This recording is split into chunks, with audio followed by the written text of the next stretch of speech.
Hi everyone, how are you today? Good. Pleasure to Good. meet you. Nice to meet you, Megan. It's very nice to meet you both. Thank you so much for speaking with me. What an amazing movie. The tissues are much needed for it. So for both of you, take me back to the very beginning and what made you guys want to make this movie? So I come from a social impact filmmaking background. I love using the power of film to raise awareness on key social issues.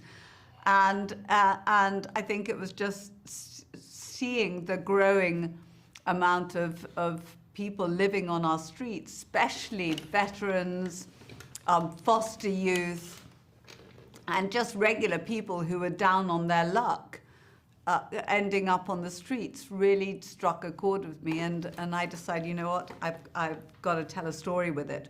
And I do a lot of volunteer work, and when I volunteer, I tend to talk to everybody, and I always enjoy hearing people's stories. And I think what struck me was the amount of connection and community that a lot had been built up in a lot of these encampments, and the way that people were taking care of each other. So if there was someone with a health issue, or on one encampment there was a woman who couldn't really move around a lot, so a couple of the men in the encampment would always go get her food or go get things to her and bring it back to the encampment for her. And I just found the kind of courage over adversity really, really moved me. Yeah, I had the opportunity of interviewing several individuals who experienced homelessness firsthand prior to ever being attached to or hearing about this project. I did like a school assignment where I was able to interview someone who I had walked by on several occasions going to school without acknowledging them. And hearing their story and what brought them to be where they were, it surprised me. It really did. So what drew me to this film was its like true, authentic attempt to tell the story and reach an audience through a piece of fiction based on issues that are really, poignant today, and told in a way and by artists who are passionate about it. I think so interesting is you said it right there. It's a fiction. You guys chose not to do nonfiction, make it a straight documentary. You chose to tell the story through the real, through actors and actresses. And when you guys are doing the research to make this movie, whether, directing it or producing and acting in it, I have to imagine when you're interviewing these subjects, you have to form trust. And it can't be easy because their lives have been, turned upside down, and they've, as you said, built a community with each other that they don't easily let people into. So how did you guys get this research, and did it take time before you were finally able to garner these relationships to bring it to screen? Well, I was very lucky that the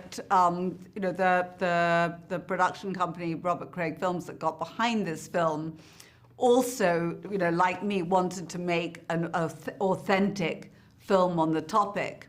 So I've often made little educational documentaries as companion pieces to my social impact films, because I've always loved the goal of engaging with narrative and then following up with more information and education. Because from the research that I've done and what I've experienced, people tend to go and see a documentary when they're interested in a topic. But people will go and see a film because they like the cast, it sounds like an interesting story, and then they will inadvertently learn and become passionate about the topic. So I wanted to use the film as a vehicle to engage through the narrative storytelling. And by doing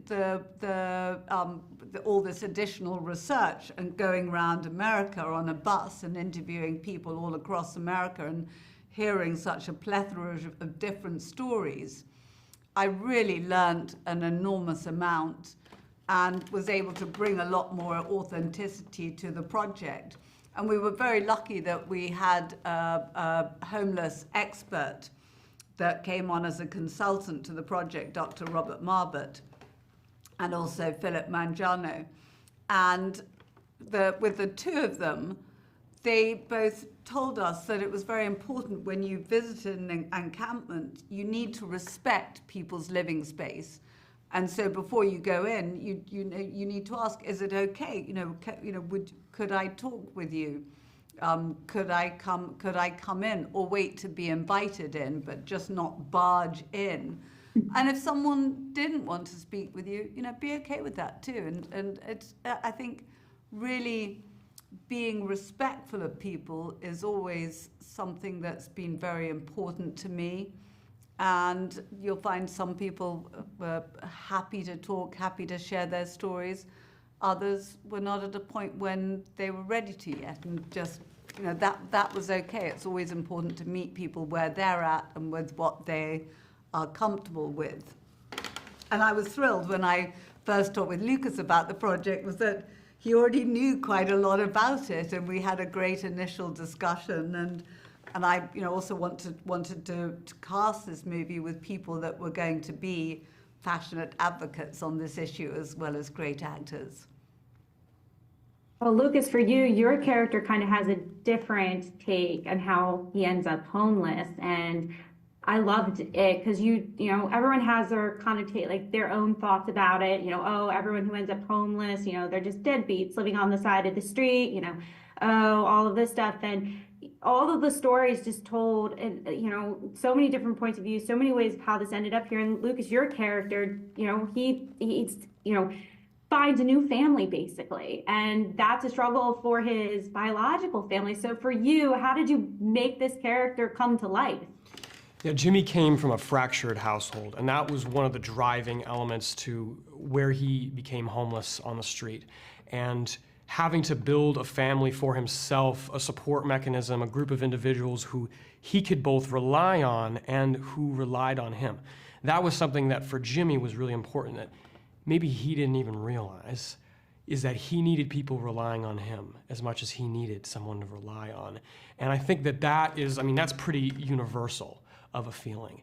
And I can relate to that. While I didn't have to experience the adversity of a fractured household or physical or verbal abuse in the way that Jimmy did, I can relate to his story. And I think that's what's so powerful about telling this as a fiction, is you wouldn't normally get to see the prelude to where he came from. You wouldn't be able to see his whole story. And that's something that I think is really interesting about this piece, is that all of our main characters are experiencing homelessness, and each one of them are representing a different root cause.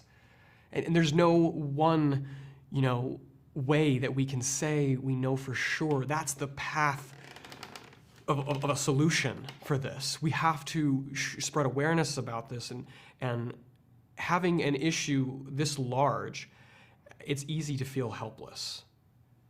And working locally, I think, is the only way to truly impact any change. Perfect. Thank you both so much for speaking with me. I am super excited for everyone to see this. It is an extremely emotional but very needed film. So thank you so much. And if people want to know what they can do to help, we will be putting a list of resources, organizations on noaddressmovie.com. And thank you. Perfect. Thank you guys, and I hope you all have a great rest of your day. You too. Thank you.